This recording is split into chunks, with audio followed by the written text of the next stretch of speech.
有些法人那优秀，会不会怨天尤人？太多了。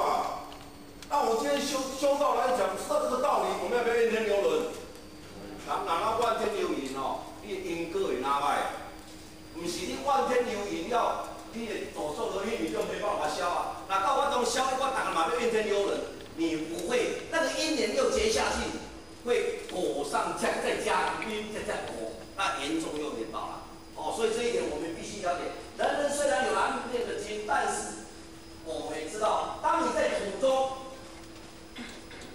那个就是要改变你自己，懂不懂？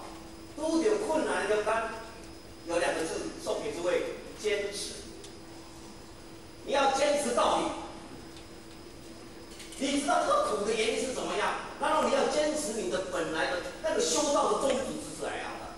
所以今天我们求道啊，我们受了名师只开我们的贤观，可以见到真佛。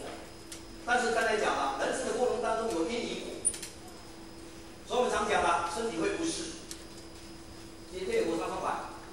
再来，家庭又不和，事业又不顺，那请问诸位，在这三种的情况之下，一般的众生、一般的俗人，我们一般的世俗的人会怎么办？啊，我家庭不顺利啦，身体嘛唔好啦，我事业都未顺啦，啊哪能我要创啥？我有什么办法去解决这个问题？有什么办法？有什么办法好让你有一个寄托了？宗教对，但是一般人他不信宗教怎么办？他还得踏入宗教怎么办？对，问神托不入哦。所以老师有一次来区训的时候，他说我们就是讲北柱吼，啊若拄到困难就去问神托不，神嘛，心明有无？神是足明白有无？啊，请问你注意摆在座，我问神托不人举手，免骗钱，举手哦。哦，咱那个大伙也不错，他举得这么高。那你拄到困难，那我讲没有办法解决，说我们唯有去求神明嘛，对不对？希望他指点啊，明真，对不对？可是最后他指引你的时候，最后还是要谁做？解铃人开什么？系铃人呐。所以老师说，徒儿啊，你很傻哎。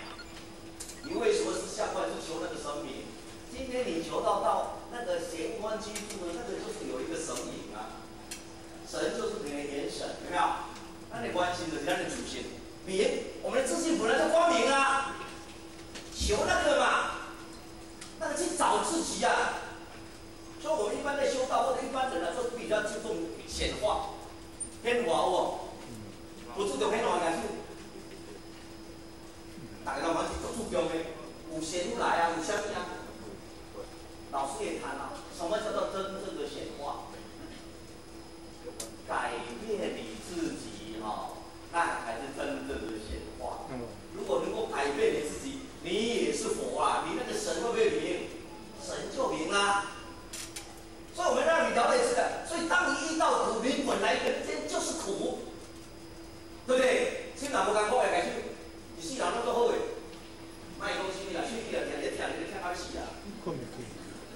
无错，痛的好像让你好像地下没可以钻下去，你马上钻下去了。啊，人生何等，尤其到最后生死的那一刹那啊，咱起码行到最后，是吧？啊，光毛病、文明病，有没有？文明病也太多。说不好听点啊，诸位可能比较严重，死相也不一样。是吧？告别躺在这，大家虽然到处说出会殊途同归啦，但是呢，死相是不一样。所以有一句话说：看你死相，就是看你死到哪里去。有没有听到？跨越事业这民众的在公益上面戏剧而已啦。可是人人都完美都是要去超生，对不对？修道的人也是要得道，但是诸位，我们会不会超生？越超生也没。会啊，我生意三恶道也是生啊，对不对？三善道也是生啊，会不会成道？会啊，有六道啊，对不对？天道、人道、人道、阿修罗道。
这些年为什么大家都不开心呢？